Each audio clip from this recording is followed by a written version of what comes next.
All right, guys, welcome to the Bone Maniac podcast. I'm your host, Ethan Kelderman. And I'm the Maniac, and here, guys, we're going to bring you from field to audio our firsthand experiences, not only with our partners, but just everyday life that we're going to be doing out here hunting. Hey, guys, welcome to another Bone Maniac podcast. I got on the phone with me Liberty Game Calls, the owners, Damian and Marisa Pagano. How are you guys doing today? We're doing great. How are you guys? Doing good. Doing wonderful. So, you guys are on the other side of the state. I'm over here in the northern panhandle of Idaho. You guys are over in the salmon region over in Lemhi. And I just got done finishing up airbait. I know, Damon, you guys are probably getting ready to do the same, but I'm looking at gospel hump, and I still got, three-quarters of the mountain still got snow. What about you guys? Over here at a Lemhi, where we're at, it's been pretty dry this winter. Not much snow. It rained for the last, rain and snow the last 10 days. We've been dry for about 4 or 5 days now. All the snow we got is gone. There's still a little bit of pack left in the mountains, but not. People are getting worried over here about having a drought this summer. Oh, man, well, it's hot here right now, too. We're actually having a pretty dry spring right now. I mean, the ranchers are over here crying right now. The canola and the wheat. I'm not looking so hot right now, but suits me fine, right? But no, I want to jump right in, and then I know you guys at Liberty Game Calls. I've known you folks we were just talking about that early on, about 5 years now, and both of you guys, you're the only ones for elk calling champions as husband and wife, right? I mean, correct me if I'm wrong. Yeah, I don't think there's any other married couples or even boys. I know we're the only married couple that's both ever won world titles in elk calling. You know, there's been some fathers and daughters and sons, fathers and sons and stuff that have, but married couples, no. Yeah, I didn't think so. That's quite a duo right there. I'm like, you guys just tearing it up. You watch it on the YouTube, watch you guys down on all the events, and that must, like, I mean, I got to know, because I've never competed as far as that's concerned, but when you're out there listening to the other guys and girls compete, where does that put your mindset? You know, it's really weird. My first year doing it was 2017, the year I won the men's worlds, and I was so nervous. You almost block everybody out, and the only thing I was worried about was, honest to God, not running into the bathroom and puking. And then when I got on stage the first time, I was so nervous. I could feel my teeth chatter and like vibrate in my mouth. And so I'm just like, calm down, relax, and then it just started flowing. Everything started working good. And anyway, every year it's still the same feeling. I just feel like I'm going to vomit before I walk in the building, and you just go up and hope the judges like you. And the last couple of years, the judges haven't liked me. So anyway, well, they suck. Anyway, what's that? I said, well, they suck, dude. But that's not true. He's always at the top in the top competitors. So no, he's you know, and there's some good competition, you know. So, and he's always right up there in the top. So I don't necessarily think you have to run the title to do a good job, you know, especially when you're competing against. Well. And it's, you know, and it's weird because it all depends on, you know, how they listen to you that day, you know. So, yeah, it's I've never been a judge, but, well, I take that back. I did go up and judge a small one competition, and it's a little different being a judge. Yeah, listening to everybody. So. Right. Well, what about for you, Marisa? Do you vomit before you get on?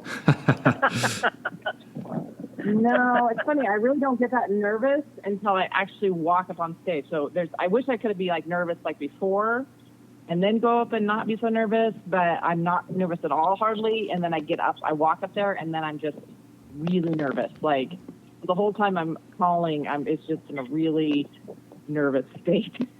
I don't know how it works out, but anyway. And I remember the first year I was all over that stage. I was walking all over, cow calling, and I couldn't even watch my video of it. I just thought, oh my gosh, I probably look so stupid up there, but oh well.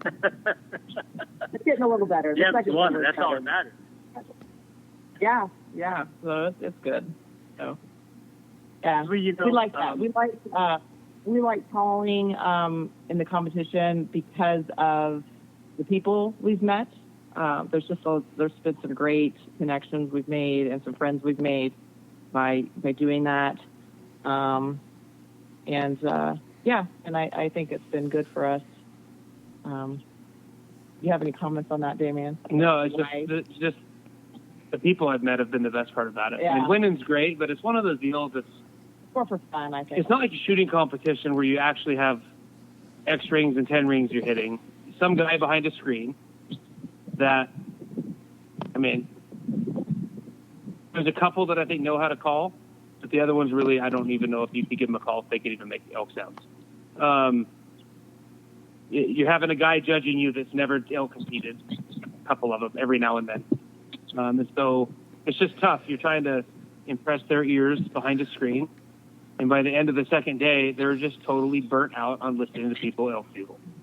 Like, I couldn't imagine sitting behind a screen in a hot room. But don't think this isn't like I practice like 2 months before I go to a competition. So don't think we just go up there and randomly go. I don't. I put the time in, and I listen to elk sounds. I mean, it's a pretty big deal for me to make sure that I am making the sounds I'm supposed to be making, and that they sound like elk. And some of these calls that we make are pretty, to make them out of a bugle and stuff are pretty, I guess, talented in some ways, like complicated, air pressure and flow and stuff. So there's a lot more that goes into it than just bugle and and just, calling. Yeah, and just going out. Oh yeah, exactly. And knowing the language, knowing what an estrus call or something like that is like knowing how to hit those notes and those octaves, or so to speak, is I mean, you have to be talented to be able to speak that language and study the animal and know what they're talking about amongst each other. Right. I think that's you just said it right there. It's hard to convince, and sometimes I scratch my head sometimes on, like I said, I've never competed on these, but I've watched them and went to and watched them, but it's like, I think the real value in it for me would be like, well, hey, I call it in this elk all the time. I'm calling in elk, and that's proof enough for me. You know what I mean? So, Yeah. sure. And it's hard. And it's hard to I don't want to say it. It's hard to convince somebody that's a judge, right? I mean, that maybe not know what he's listening to. Am I off on that, or? No, I agree 100%. Exactly right. Yeah. So that's just tough. gotta try to. It's got to be as clean, and it's not. It's a little bit like you call out in the woods, but it is a little different. Like I do kind of some really crazy talking to elk when I'm out in the woods, but when I'm on stage, it's very regimented. I guess it's like I'm going to do this, and this, and so it's very structured, and it's very clean, and it's very crisp. Like I don't do anything crazy. Does that make sense? So like if I talk to elk out in the woods, like it's all kinds of crazy, and if people saw me, they would just be like, "What? That's you're doing what? You're calling like you're elk calling, but using the estrus call like crazy, but it's totally different." And I think most of the callers will tell you that's a little bit different on stage. How they call on stage is not necessarily how they call when they're calling elk in. So, yeah, Right. It's weird. Well, that way. Well, since you brought that up, Marisa, you guys are seasoned guys. That's whatever you want to call it. Hunters out in the woods. Like you will hear some crazy stuff from animals, and like every now and then you're like, yeah.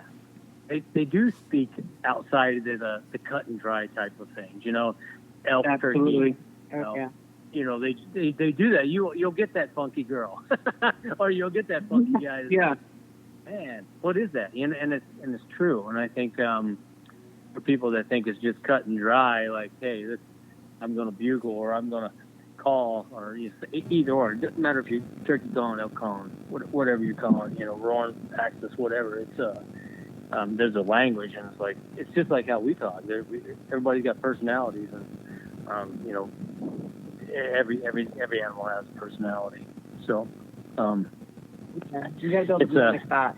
Yeah, back. And that could be, and like you said, it just could be really funky. The elk call, the elk bugle, or the estrus call, whatever, is just not the typical. So when you're trying to replicate that sound, because oftentimes I'm just mimicking what they're doing. Yeah. And so and sometimes it's like, what? Like I've never heard this, or and so it's always interesting. But just elk calling in general, it's not, and you really do have to have emotion and stuff when you go out in the woods. It's really got to come from you, because anybody can just go out and try to blow on a bugle and, try to make a sound or whatever. But, I've had people that, been hunting with me, and I'll be like, okay, you go ahead and bugle here, if we're out, and so someone will bugle and bugle and bugle, and then they'll be like, okay, you, Marissa, you go. And so I'll bugle, and boom, I get hit by a bull. And so what's the difference? I'm trying to that's really my son I'm trying to teach, that you can't just bugle. You have to actually talk to them. And when you learn how to talk to them, you're going to be it's just going to be more successful in getting bulls to respond back to you. So, and you probably know that. Maybe you've seen it happen with you. Yeah. Maybe you've called, or maybe people called, and they can't get a bull to respond. And then all of a sudden, you call, and then boom, you get hit. So, I've just learned there's a certain pitch and an octave. They like that. It's a super high pitch, and then you have to drop it an octave. It's kind of funny. And Damian kind of it is. I'm there for it. What's that? Well, it's a talent. It's something it's an art with any type of calling. It's something that you have to study. There's no doubt about it. And I think all three of us sitting here, four of us sitting here, would say, I don't know how many guys I've called in. That's just the wrong kind of animal. Right. Yeah. Here I am. Well, that's okay. If you're, but I have also learned, and kind of funny, you talk about that, because, we haven't gone to some elk because we thought they were people, googling, and come to find out, they were, there was actually two small bulls that we had, they ended up, when it was kind of foggy and they were out there, we're just like, what are these people out there bugling like that for? Anyway, it's just a long story, but it's really funny. And then we got set up we were kind of hunting this other bigger bull, and we were kind of set up, focused on him, and all of a sudden, here comes a little bull comes running right into us. And of course, we're not even ready for this little bull, because we have no idea. We thought it was a person.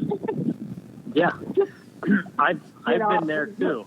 Moving thing out there. So if you get called in and you go in and investigate, I say investigate. Yeah, if you think, or if you have any, just go see. Is it a person? Is it a bull? Because it might surprise you. 100%, 100% for sure. So that kind of, like, with you guys doing the competitions, and and I know, like, Liberty game calls. Let's get into the meat and potatoes of, like, what transpired you guys to come up with your own unique, especially the bugle tube, because I really want to talk. That's something I think Damian and I sent some texts back and forth about that when you sent that to me. Some of the older generations, what they use for a tube and things like that, what transpired you guys to say, you know what, let's do it. Let's go out and do our own thing. So we've been trying to. It's kind of started back after I started competing in 2017, and before that, we've been hunting together since 2012 when we got married. And then before that, I just used a homemade wiffle ball bat bugle from Walmart, and I took a Sawzall and cut a hole in the end of it and cut the end off and put a 1980s camouflage pattern T-shirt and wrapped it on with hockey tape. And that's what I used to win the competition with. But now I was always just felt like with these big bat tubes, they work great. They work great. They have volume and they work okay. But I just think we just kept feeling like there's something missing with like some natural sounds. And so we went to Walmart one day and I bought some like rubbery toilet plungers and cut the ends off them, and they actually worked. Sounded pretty good. Yeah, we realized that we really liked the rubber sound, and so we had been kind of focusing on trying to figure out how we could develop a tube that was made of like a rubber or some type of resin that was a lot softer than, say, plastic or anything that was super hard. More, soft like an actual esophagus. Mm-hmm. And I think that we really, most of us were really inspired by trying to go back to what's the closest to nature, and they kind of just fell in our lap, really. It really fell in our so, kind of. It just kind of got dropped out of the sky right in our lap. Yeah, how this all came about.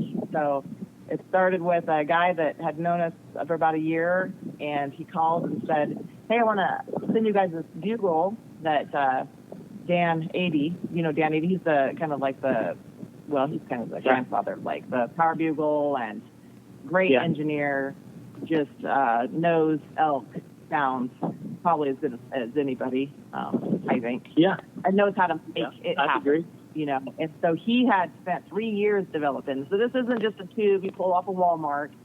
And I mean, these are the grooves in it are spaced correctly, and the depth of the groove. I mean, this is how he spent time and time again making, okay, how far do these have to be spaced out? How deep do the grooves have to be to get a specific sound? And it took him 3 years to develop this. And so this guy that was working for him, Dan, he knew us and sent us. He said, hey, I got these guys that we're camping alcohol. Let's say, they're successful hunters, and Damian's the guy. Let's send them a sample and see what they think. So they sent it to us, and Damian and I said, this is it. This is what we've been waiting for. It's incredible. The sound that comes out of them is so realistic. It's just, and so we called them and said, hey, would you let us sell these? If we decided to start our own thing, would you, let us work with you? And so he said, yeah. He said, I'm going to go he was kind of going a different direction with the tubes. He was going to do an external reed bugle. And we said, well, we just want the tube. We just want to see if we can do that. So, yeah, that was, May or something? And, I launched the business in July. So, and then we ended up, he wanted to kind of retire out, and he called us and said, hey, do you want to buy my inventory? And we said, heck yeah. So we went over and bought everything, and that's Liberty Game Calls now. We kind of had a couple-year plan. Like, we want to do this full-time. And so we're like, okay, in a couple of years, we'll go full-time doing this. So it's 11 months in now, and now this is what we're doing full-time. This is my full-time job. Yeah. So the response has been great, incredible.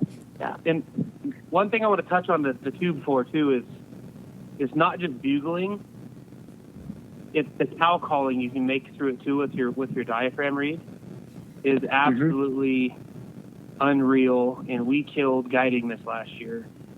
I killed so many cow elk with that bugle tube calling for clients.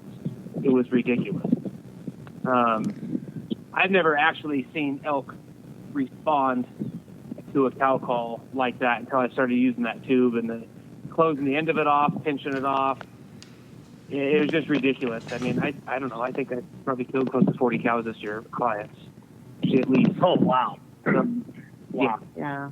No, and we've used, like I said, we used a wiffle bat and some other baseball bat type of calls. And, we did okay. We did good. We got into bulls and stuff.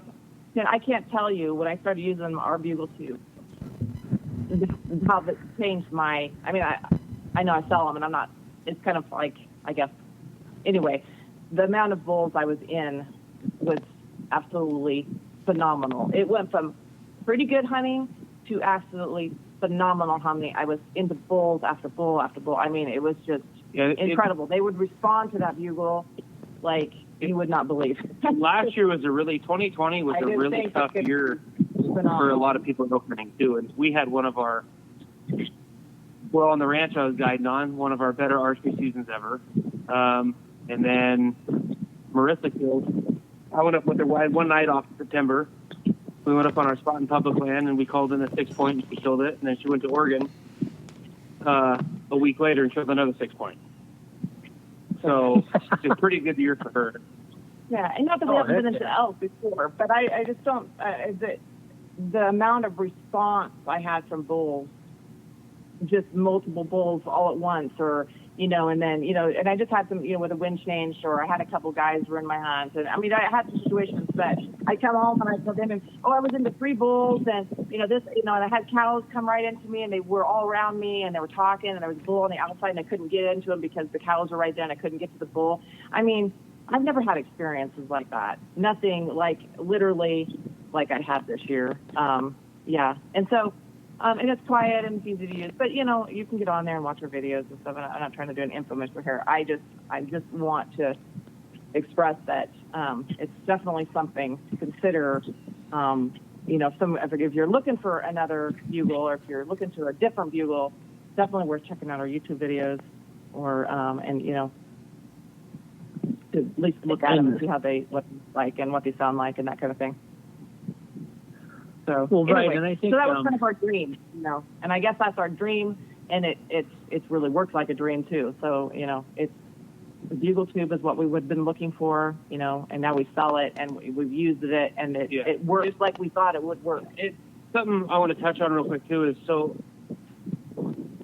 it's only like 12 inches long and it's super quiet rubber and you have it around your shoulder under your armpit 24/7. You side by side horse, 4-wheeler, truck, it never leaves your body, okay?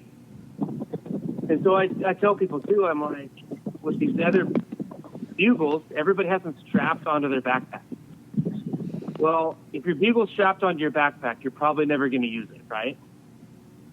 Oh, 100%. So it's like having your binos. It's like having your binos on a vinyl harness versus in your backpack. You're going to glass more elk and deer if your binos are on your chest all the time because you're going to use it more. So the more you have a call available to you, the more you're going to use it, and the more animals you're going to call in. Just like you're going to glass more animals if your binos are readily available all the time, right? Oh, 100%. Yeah, and so I try to tell people that too. It's the availability of it. It's the easy access to it. Not, you don't have a bugle strapped to your backpack, bumped into everything, sounding like a marching band going through the woods with drums. Is what these big bugles sound like when they hit branches.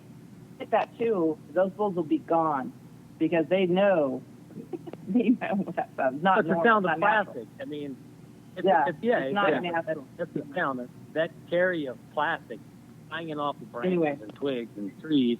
Yeah. It echoes through the canyon. There's no doubt about it. What's that? I said I know that from experience. Yeah, that it's it's a good way to bust the whole hunt. It's the hit, your release on bugle. So it doesn't work out so well. But yeah, exactly. So we're really excited about having this call that works really. And as far as sound, it has as much sound as the bat bugle. I mean, for decibel, we've done multiple times with it. So anybody that says it's louder, it can be louder, that's just incorrect. It's as loud, and I've had bulls call from a long ways away with this bugle, and I can hear them just fine, and they can hear me just fine. So, I mean, we have another call that if you're looking to really get into a deep draw that's, on the top of a ridge way down low, we have a bugle that has a super high pitch that, if that's a concern, we have a bugle test. But it's not made out of plastic either. It's a resin base. So nothing that we have is plastic. So, But anyway, so that's how it got started. And then as far as Liberty goes, we just felt like we also wanted to have our business in a way that really represents kind of our thoughts and feelings about, I guess, our rights as hunters and to bear arms and just some of the things that we feel passionate about, I guess. And so we Yeah, be an American. we want to, be an American. Yeah. So, like, for example, I told somebody the other day, because our logo is for people that don't know, it's the Betsy Ross stars with elk head, like a European elk mouth, skulls, nose to nose inside the circle. Well, and it's actually a bull Marisa killed that we use it for the logo. But it's like when you walk in a room and you have that hat on or a shirt on, people know right away where you stand. There's no ifs, ands, or buts. So, and I do like that, but it's not an in-your-face, not disrespectful. It's just like, okay, yeah, those people are definitely Americans. So, you know what I mean? That's what I really want to project to. And I've never seen another logo like ours, which is pretty awesome too. So, right. And you need that. Now's the time more than ever. It's like, we stand up for what we believe in. Absolutely. That's the American concern, Yep. Without getting into all the detail and political side of things. I never speak politically correct, but, I use my American. Yeah, and a dollar from every sale we do goes to like a fallen police officer foundation too.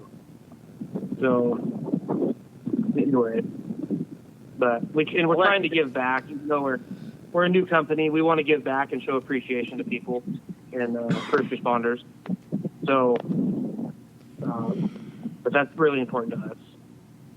Yeah, and it seems it's getting bigger. It's and it's when we first started that was small, but it's getting to be quite a bit bigger now. You know what I mean? So it's good, and we do try to donate stuff as well. So yeah, we're trying to be involved in all that. And I think that's what we really want to represent is being that company. That's well, absolutely. So, and I agree 100%. I think for companies that aren't following suit on those type of roles or values, if you will, in today's market, today's society, I think they're selling themselves short because there's more people that's valued made right here in America, or standing up for values, and we're letting too many people, not to get off key of what we are, but I think everybody knows how we feel. But it's the heart and soul of why we're here, and I'm a vet myself, and it's one of those things where I'd do it all over again if I had to. You know what I mean? But it's one of those things where it's just well, hell, it's ethically right. You know what I mean? So it's just that's the key right there. It's just ethically right. So well, heck yeah, guys. I mean, yeah. Well, one thing that I want to touch base in is like, and I wanted to throw it out there too, because David brought it up. It's like, it's back to the tube, and it's like, I think that's an important part with mimicking an owl. It's like you hit that nail on the head. It's like that tube is representing an esophagus, and I think to be able to hit certain notes, and I think you guys have proved that. And if you guys are listening and want to hear that, it's like you slip on over to the YouTube channel and watch and listen, I should say, on how they're able to hit these different notes and the sounds with that tube. I think that's a key part of success is having the right tools for success, right? Oh, absolutely. For sure. Yeah. Yeah, and and part of having the right tools is you never quit learning.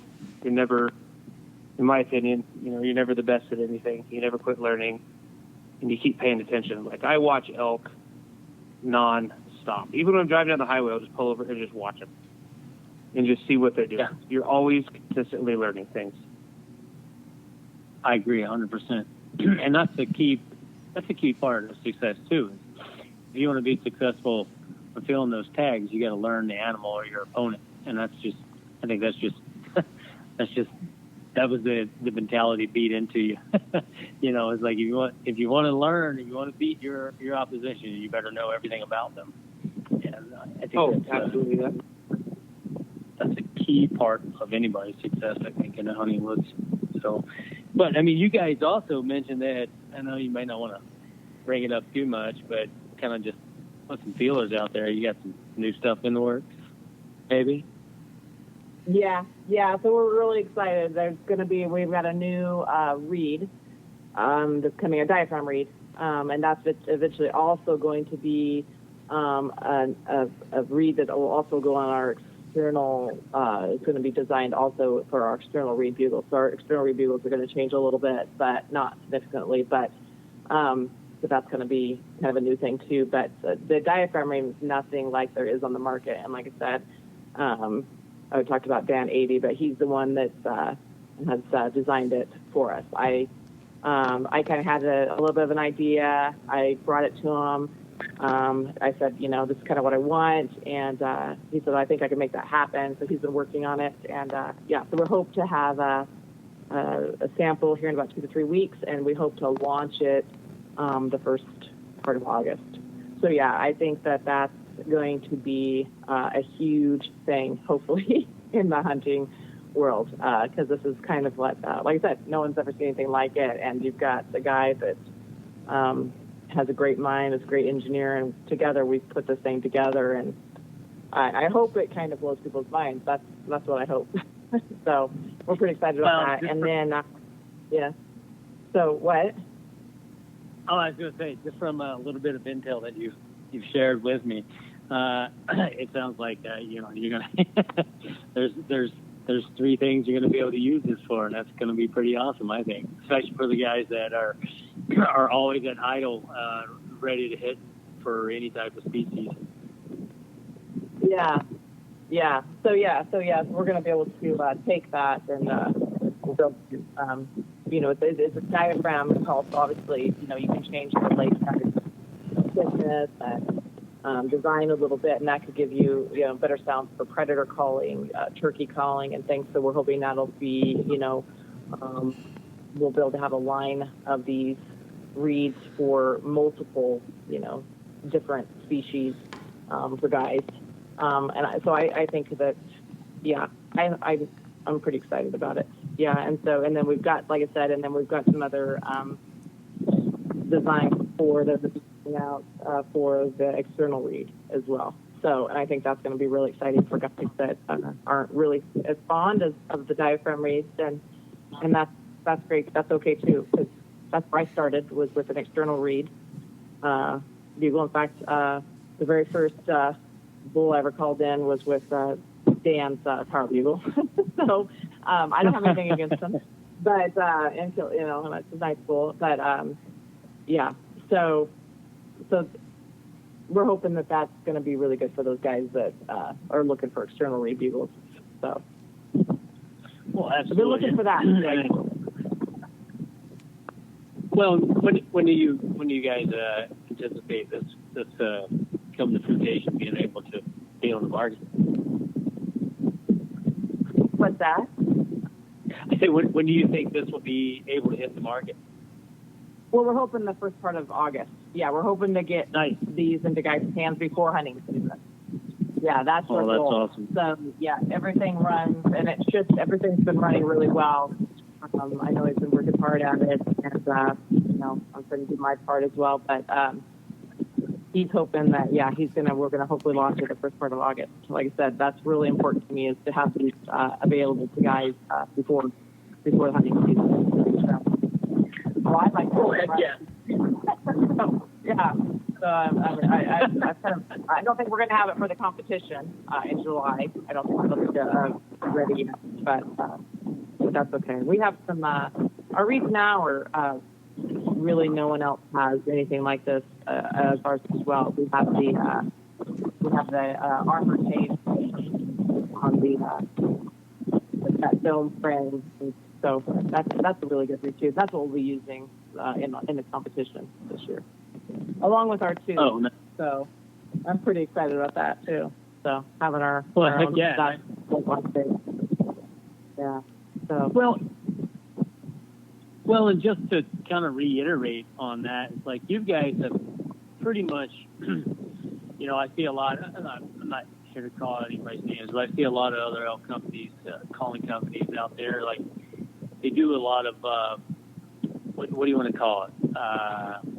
There's several of them out there, and they're having them make their read, and they're putting their name on or anything. I think you guys have stepped up the game, and you're doing your own thing. You're putting yourself in a league of your own as far as your reads are concerned, your diaphragms are concerned, and basically it's I'll just go ahead and say it. It's not like Joe Schmo by Carlson or anything like that. You know what I mean? It's your deal. You know what I mean? It's like there's something to be said for that. And just to reiterate for what you're saying is starting off with the external calls, and you're right. There's nothing wrong with that, and I think that's a hit for a lot of beginners. And as the sales in the western states for elk, PNW, here in Idaho especially, there are more and more eastern folks coming here buying up tags. I was used to be able to buy 2 tags, an out-of-state tag here for 2 elk, because why do I want to go somewhere else to kill another elk? The second elk, if I can kill here in my state, pay an extra $416. Used to be.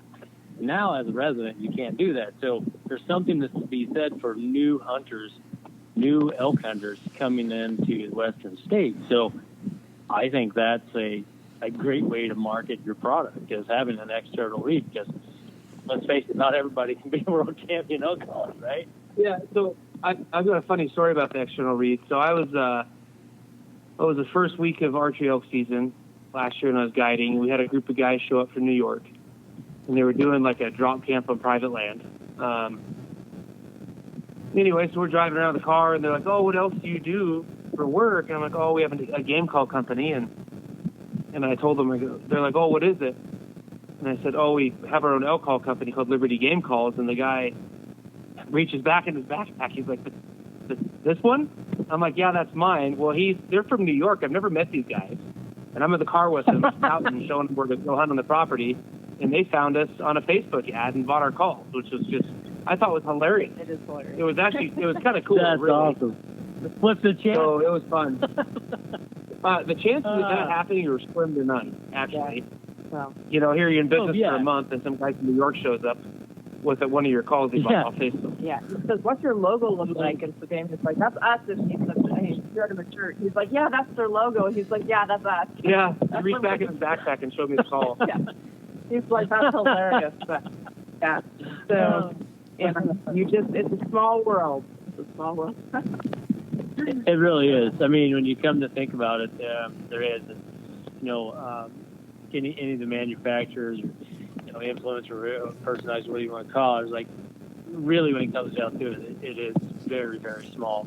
And somebody knows somebody, and it's, that's a good way of, it's definitely, being positive and influencing every hunter that you can, for conservation purposes by any means. But it's been all over. Like, we've got I've got orders that come out of Canada. A lot of guys out of Canada buy our calls, and and just about every state. And I like those East Coast guys. They get a lot of business out from the East Coast. The guys coming over here, to hunt out of out of state, and obviously because we don't have any elk. But anyway, I mean, it's getting very popular. But it just surprises me how many people are just, all my, people from online doing the buy-in online are just from, everywhere. Yeah. So it's not just here on the West. So that's good. We've got pretty good. I guess we're pretty broad. I guess so. People are getting, guys in New York are buying our calls, and I guess we're getting out there. I guess market-wise. So that's good. Yeah, and we are. We do have some dealers now. So we've got a handful of dealers and some box stores and stuff, and we're excited about our calls being out there for guys to be able to walk into stores and buy them. I think that's important for a lot of guys. I think, some guys just aren't buying online, or they don't want to pay for the shipping or those kind of things. And so pretty excited to say that we're in some stores now. So yeah, that's been exciting. It's pretty cool when you walk into a store, a bigger store, and you see your stuff on the shelf. I think that's a pretty cool feeling. So, Well, is Go ahead, there? I was going to say, is there anything else similar on the market as far as the, because I know you have the smaller tube and the more, I guess, is that pretty unique as far as what I'd see on the shelves? yeah, so our bugle is very, very unique. Everybody now has they're the bigger bat bugles. Yeah, for the most part. Our external read is different than everybody else's. Okay. Yeah. So like I'm a newbie. I just recently, like within the year, have gotten calling a little bit. So I'm using the baseball bat too right now. Yeah. So if somebody's gonna get a hold of me and be like, hey, what do I need to buy? I would suggest for somebody the external read if they've never used a read before. And then I tell everybody, go to the store, go to a bow shop or a sporting goods store and buy every brand of reed on the shelf and buy one of ours and try them and see which one you guys like the best. I want to sell my stuff, but at the same time, if somebody else's diaphragm fits in your mouth better or you can use it easier, use it, just use my tube. Yeah. You know what I mean? I gotcha. The tube's the game changer. Yeah, that'll change your hunting experience. I really do feel 100% with all my heart that our bugle tube is a game changer calling an elk. Well, I got my first elk tag this September, so I think I'll see what I can do with that. Where you Yeah, headed? you're gonna have to have. Oh, well, you know who's going to be taking it. The same person that introduced him to the area. Yeah, I'm a flatlander. I'm from Iowa, so all this stuff's new to me. I'm a whitetail man. I'm looking at a lot of whitetail on a wall right now. That's what I do. Make sure you're getting shape. You need that for elk elk. hunting. Oh yeah, I'm not worried about the fitness side of things. Get some Twinkies and some Krispy Kremes and go for a walk. Yeah, exactly. Hey, quit making fun of me. We're not. Hey, I was bear baiting the last couple of years, and we'd get a bunch of donuts from like the expired ones. Mm-hmm. Yeah. And you can't hate anybody for eating donuts out of a box while you're bear baiting. The bears are supposed to be eating. Well, yeah. Some of I them are good. may or may Expired, not like, have a month glaze before. still in my They're fingers. really excited. What? I said I may or may not have glaze still in my fingers. Yeah, exactly. How can you not eat a glazed donut out of a box that's a month old? Yeah, it's just Like, Especially after you packed in a mile. Yeah, right? exactly. You gotta have a snack. you got to get those carbs in your system to get back to the truck. Amen. Amen. Yeah. That's for sure. Yeah. So That's the for soup sure. is good and yeah, and in our external read people, if you're just starting out, say external read, but you can take the external read part off and then use the diaphragm call. So you kind of be practicing, hey, I'm going to use the diaphragm or the external read for a while because that's what I know, but I'm going to be working on the diaphragm, and then you can take the tower off and then just use the tube. So if you buy it, you kind of have like a 2-in-1, right? Because you can take that and the tower actually has an external has a baffle system in it, so that's where you get your back pressure and stuff. So, And it throws in some of that rasp. and it's really raspy and growly, and what's also unique about our tower, our external read tower, is that it comes with we sell it with 2 different mouthpieces, so you can actually change the mouthpieces out and get different sounds. So like the yellow is like for really high pitches, so like young bull, cow, young cow, calf kind of sounds. And then you can take that out, and then you can put our orange one in, and then you're going to get a real growly, raspy, mature bull sound. And I don't think there's anything else on the market like that. Usually if you get external read bugle, you get one sound, that's it. And we also sell a third one It's called the Red Royal, and that's kind of That's my favorite. It's kind of an all-around, and we sell that separately, but it's all kind of an all-around call. But it makes some different sounds as well. So what's really great about this external read is that you actually can make multiple sounds. You can be a younger bull, or you can change it up and be a raspier bull or a bigger bull. And I think that's important for guys that can't change that tone with the mouth reeds, because we can do that. You know, I can make it growly or I can make it super high pitched, but if you're not using a diaphragm, you're pretty much stuck. If you only have one reed and you have an external recall, that's it. You don't have any other sounds, really. And with our external reed, you can cow call with it really nice too. Yeah, and you can cow call with it. So that's what separates our products for some of the other things that are on the market. That multitude of sounds that you can do in exchange with the mouthpieces. So I think that's I think that's one of the coolest things about it. So, because you just don't know, like if you're talking to elk, you don't know what you're going to need. You know, you may very well need a high pitch, you know, or you may need a bull that wants to hear real raspy, you know, he wants to hear a competitor that's his equal, you know, and you're not going to get him in unless he's asked it when he comes in. Right, yeah. He's not going to mess with a small bull. He might talk to you, but he's not going to come in and challenge you if he doesn't think that you are, you know, worthy of it. He's not going to leave his cows. But he's going to say, "Look, dude, you don't have no cows. I got 4. You're not. Exactly. You don't have anything I want." Right. Yeah, and you're not sounding. Yeah. So, but sometimes you have to, you know, change up the sounds to increase the emotion in the bull to make them want to break away. I'm just going to tell you right now, I don't like to hike very far, and I want to do much. I want the bulls to come to me. So I like to call them like down to the road. So I spend most of my time trying to call bulls to me. I don't hike around trying to, I don't do that. I have really bad arthritis in my feet. I've got really bad arthritis in my back. So it's all about them to me. So you're going to work the magic that way. And do you find that, since you said that, Marissa, do you find, like, I know for me when I'm calling, I see a big bear, I'm going to have to go kill it. I can't. She's got 2 cubs with her. Oh, darn. Unbelievable. Are you bear hunting on us? Yeah. Are you bear hunting right now? Yeah. Oh, Are you bear hunting right now? I mean, you know, if one presents itself, but she's got 2 cubs with her right now. And I'm telling you, I'm looking at her about 600 yards away. She's every bit of 350 pounds. Big bear. Yeah. Are you at home in your yard? Huh? Are you at home in your yard? I'm not telling you, because they might be pinging my phone. I don't know where the coordinates are. All right. No, all right. I'm up on the mountain. But Gotcha. So you were asking Marissa something about, did we find something?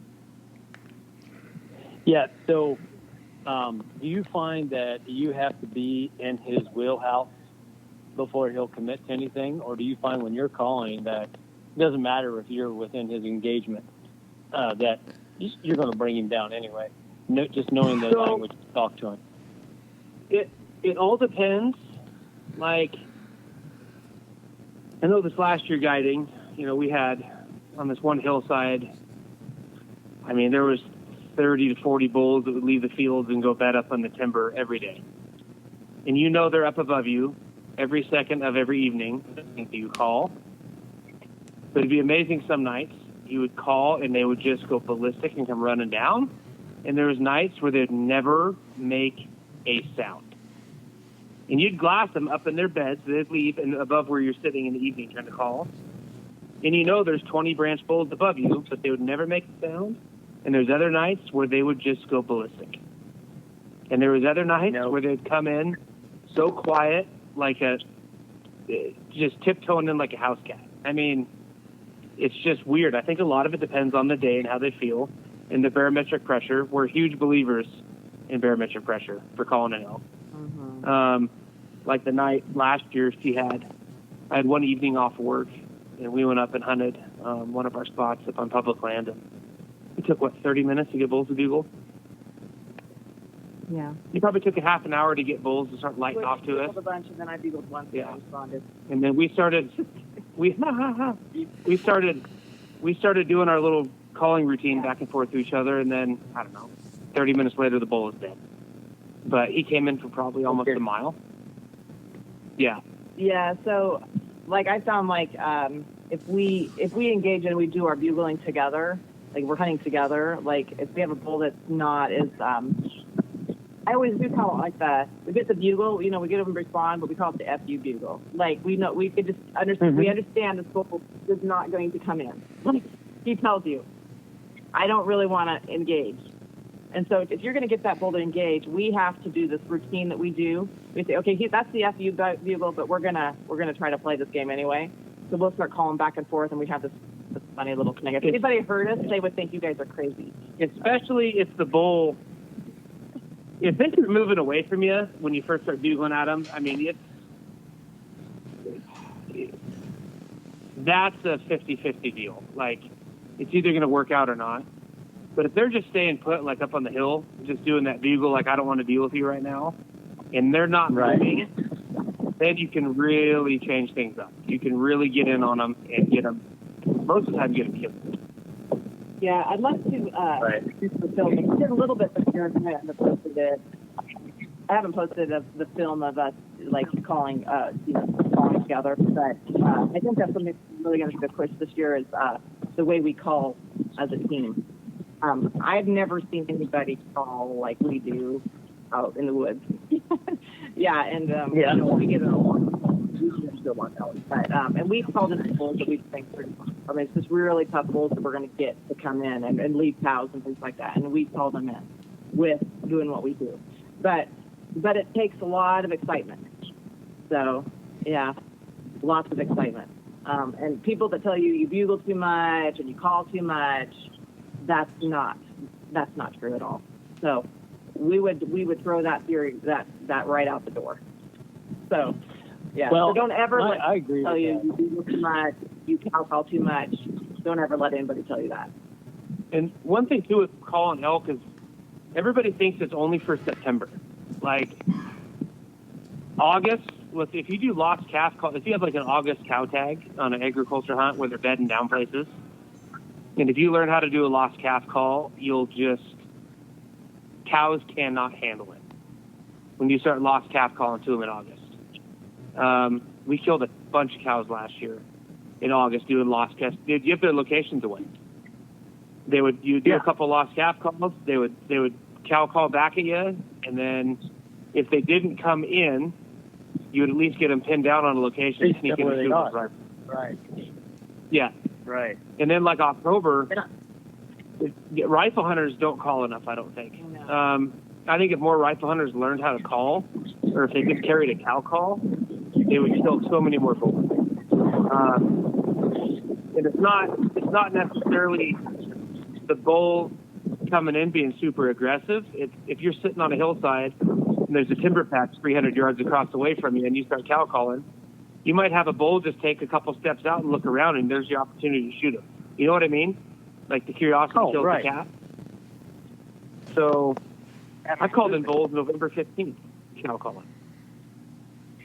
Well, I mean, those techniques, I mean, down in Arizona, I got the OTC tag, which is not a very high percentage on kills, but killed that cow down there on the Little Colorado in January by just doing that is calling. And it's one of those things you miss 100% of the times that you don't, or chances that you don't take. And I believe in that theory also. I do the same thing with turkey calling. And and then I think sometimes it works, but all you need is it to work one time. And it has to be, you know, the same way with, it may not work on every tom or might not work on every bull, but all I need it to work on is just one. And it's usually, when it does work, it's a dandy, right? So, I mean, exactly. Exactly. You know, it's very good. It's one of those things that I agree with you 100%. And hey, and it's I believe in that theory also. So, well, it's really not a theory, is it? Because it's proven success. So it's what? It's really not a theory because it's proven success. I mean, absolutely. It's like having that do that. Like a fawn distress call mule deer hunting. I mean, I can't tell you how many deer I've called out at sagebrush draws with the distress call. Yeah. and people look at you like you're crazy, and like, you know, we would do this a lot, you know, down in for coos deer or mule deer down in the late hunts in Arizona, and you would call, and they're like, well, "What are you doing?" And I'm like, "Watch how many deer pop up." Just watch exactly. it, you know. It's like, and people look at you like, "I've never thought." I was like, "So you're a conventional style hunter," and it's like you have to be out in the wilderness before you. It's like you just said, you need to study what you're doing, and I think I can't stress that enough with people. And it's like, hey man, it's like, and then people look at you like because you're successful, it's like you're an outlaw. No, I'm not an outlaw. I just know what I'm doing. And you guys the same way. It's like people don't understand. Well, with calling Oaken, you've got to create. I say create your own opportunity, and then Absolutely. I think a lot of these guys think they're just going to come out west and walk through the woods and bulls are going to be bugling everywhere. That does not happen very much. Like, I don't know how many, have we really ever just been walking through the woods and bulls are just going, I don't know if I've ever really heard it, honestly. Where you're just out for hiking and bulls are just bugling on their own. I mean, it happens, but it's not a daily, But yeah, it's not like an everyday thing. usually you have to be like, okay, I'm going to communicate. I'm going to bugle and get a bull on the ridge or something. You know, I mean, that's how it's always been. Is to Well, get them maybe when we were teenagers, you know, before all the huge population or influx of wolves, you know, when things keep things quiet, I think maybe I can think of maybe back then where Or all the hunters in the local more. what's that? Yeah. Or all the hunters in the woods. Yeah, that too. Yeah. I mean, God, everybody's out there hunting all summer long and disrupting elk behavior, and I really do believe that. Yeah. Yeah, I agree with that. I mean, you put that in place that you brought it up. But yeah, I agree with that 100%. Yeah. I mean, same way with whitetail hunting is, you know, and the Midwest, you blow him out of his home, you're lucky if you see him again for another month, you know, so. Yeah, because everybody's out now putting trail cameras up. They're putting, I mean, if you live in states where you can put salt and stuff out, I know like in Idaho, we can't do that, but Oregon especially, because you can salt over there. Oh my God. Everybody's got salt licks and trail cameras up. So, but the trail camera thing's been great, but at the same time, everybody's putting trail cameras out, messing animals' behaviors up, in my opinion. So, yeah, I think you got to have a strategy about what you're doing when you're doing those. 100%. yeah. Well, that's what we always talk Go about check with them once a week. the cell camera thing. that? That's what we always talk about with the cell Oh. camera thing. You know, that's the way to go. You don't go in there and disturb them. I mean, Shane can talk about that all what I mean. night. Go in once a week or once every 2 weeks, not every day and check them. Like, there's some guys that check them every day. Oh, like, no, you don't need that. Yeah. Somebody has way too much free time if they're checking a trail camera every day. I don't care Yeah, if it's you're not in your gonna do that. backyard. I wish I could check trail cameras every day. That'd be fun.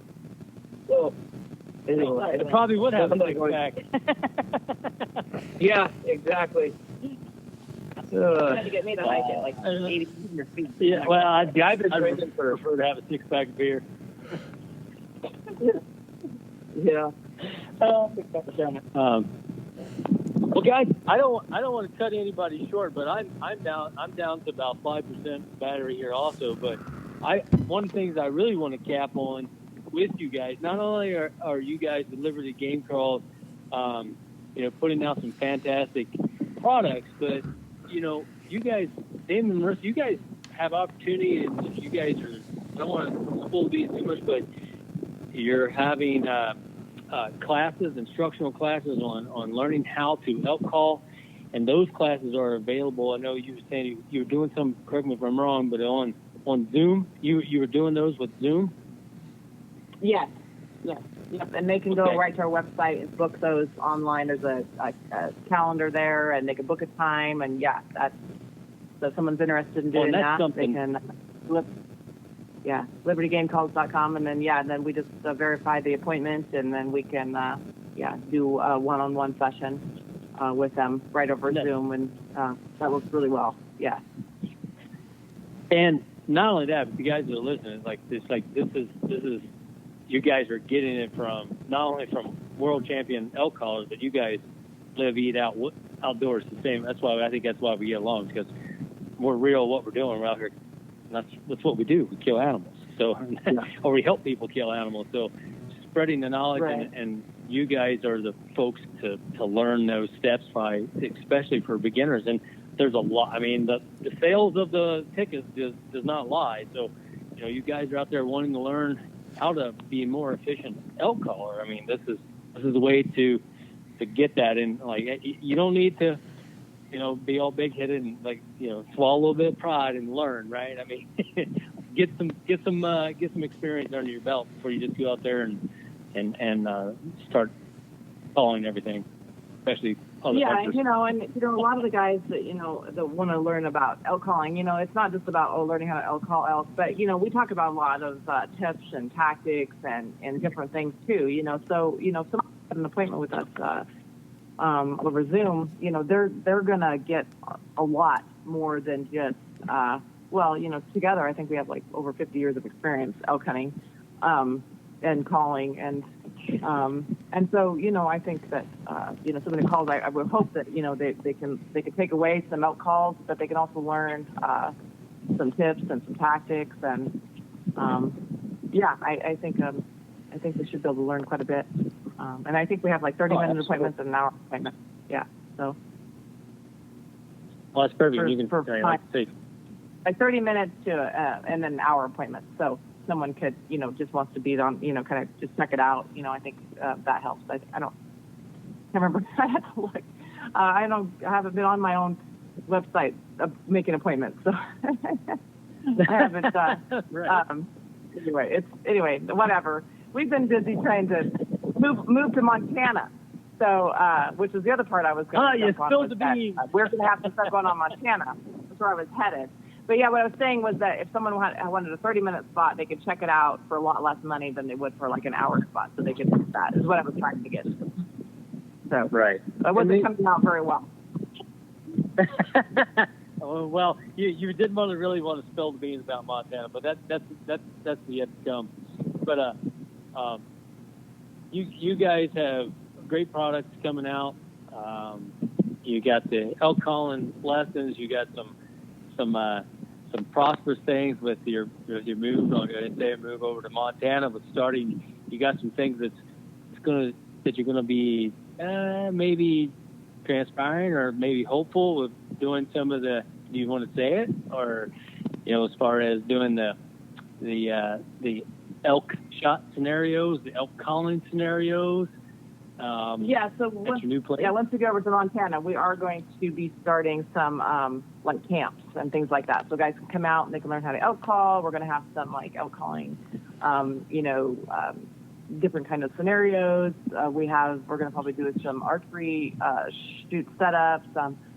We hope to maybe have some vendors come out, and I think it's going to be a good time. So, I want to get some bow shops involved, where they have like mobile shops and like cargo trailers or whatnot. But they can come out, guys can bring their bows, they can get their bows tuned by guys that know how to do this stuff. I don't. I don't know any. Anyway, what's that? I don't know any. Yeah. So, but no, I'm not a bow tech yet. Hopefully in the next year or so I can learn a lot more about that. But have guys tune their bows. We can work on shot scenarios, shot placement, calling sequences, calling with partners, calling by yourself. I mean, just things. We're going to have a pretty cool setup on the property we're getting to where we can be able to do that. So I'm excited about that, actually having a live hands-on. We'll have cookies and ice cream and donuts and whatever else people want to eat, pizza. Yeah. So, but I probably won't be having any fitness classes at my event. No fitness classes. This is all just the real world. It's going to be... this is for the over 45 club. Yeah, there you go. Yeah. There you go. Over 45 and stick wallet is what I want. So, anyway. This is all for fun, and come and actually learn how to kill elk and call them. Yeah, spend less time walking around and learning how to call them to you, and we want to do less work, not more work. Yeah. So Oh, that's just being efficient. That's just being efficient. at Yeah, what you're Yeah, doing. and I do though. I do want to touch on being in shape for elk hunting. The better shape you're in, the better your life in general is going to be. Yeah. Oh, sure. I agree. But I think that a lot of people get scared because they're not doing CrossFit, they're not jumping off boxes and swinging up on these pull-up bars and doing all this, which is great. I wish I could do all that stuff. I mean, these guys that can do this CrossFit stuff and do 30 pull-ups is impressive. I wish I could do it. But put a backpack on with 10 pounds to start in and go for a couple-mile walk around your neighborhood. I mean, just carry a 5-pound dumbbell in your hand to get used to carrying your bow. Just do things and work your body up to it. I think a lot of guys get scared and they're getting pushed away because of all this hype about. I mean, God, look at Chuck Adams, Dwight Schrute, Fred Eichler, all these legends, bow hunters that were just naturally beasts, but they didn't push it. You know what I mean? They just, I don't know. They wanted to share experiences and bring it to the table. But I just think you guys that are worried about coming out west and hunting, just start walking with some weight in your pack, build your legs up. I mean, and do some push-ups. Every mile, do 20 push-ups or whatever. And just build your body up. You don't have to kill yourself to go elk hunting. And the bull we killed last year, they kicked out to the main road, and she shot and it died 20 yards from the main road that everybody drives on. Like, it's just... Yeah. Just right to it. In a very overly hunted area. So, but anyway, yeah. We backed the side-by-side up to it and ordered it out, and we're home by, I don't know, 9:15 that night. Anyway. But yeah, and I have, some health problems, so I can't do what some of these guys do. So, but I still help. So. Because you call them to you. That's what I want to bring. Yeah, so that's what I want to bring to the table is that, But I stay busy enough, but I can't do what some of these fit guys do, But anyway, Well, you don't have to. You really don't have to be. I mean, when it comes down to it, I mean, we were killing things before all this technology was out. It's just more resourceful to use it that way as you get a little bit smarter. But you still don't forget where you come from. And my biggest thing with guys that's coming out to elk hunt that I usually tell them is like, well, the key part to anything of elevation and with the thin air or any of that is acclimation. And I said, I always tell everybody that wants to come out and pick my brain about hunting, just in general out west, is come out a couple times during the summer if you can. I said, try to start getting your body acclimated to the mountains in Idaho. I said, there's 2 places in Idaho, straight up and straight down. And for the most part, that's pretty much true. I'm going, in 2 weeks, I'm going to Evanston, Wyoming for the SIG Hunter Games. It's that shooting competition. Yeah. And we've got to walk 2 days in a row, 8 miles at 8,500 to 9,000 feet. And I've been up hiking by our house at 8,200 feet to get used to it. I mean, I feel like I'm in pretty good shape, but I just want to make sure that my body doesn't go through anything weird like the headaches or the nosebleeds. But I did use this is really weird. This is kind of infomercially sounding. But have you seen that Boost oxygen can stuff? Like oxygen in a can? Yeah. Okay. Yeah. So I was at Murdoch's feed store the other day in Salmon, and I saw that stuff. I'm like, I'm going to buy some of that and take it up there and see how it works. I took like a 3-second puff of it, which I don't know if you're supposed to take that long of a hit off of it, but I did. Anyway, but it was unreal how it made my body feel. For the high altitude, I think it was at 8,000 feet when I took it. I waited till my legs really started burning and my lungs started burning, and I took that shot of it, and it made it all. Trying to think of the feeling. It made me feel like I was fully recovered. It's not like it gives you like energy for hours, but it gets the oxygen back in your system where your body's not building up all the acid, I think. Does that make sense? Sounds like medical stuff. Yeah. But anyway, so, I mean, I'm going to give them a little plot, but the stuff works, and if people are worried about it, you can go buy a can of Booster $8 and puff on it when you're up in altitude. anyway. So before you like run out of power on your phone, I want to know about your where you're going with your stuff, okay? Like with what you're doing. Are you wanting to talk about any of that? Because I'm interested in that. Do you think anybody, or does everybody know where you're going? But we talked about it a little bit. We might have lost Are you him. there? Or did he die? We might have lost him already.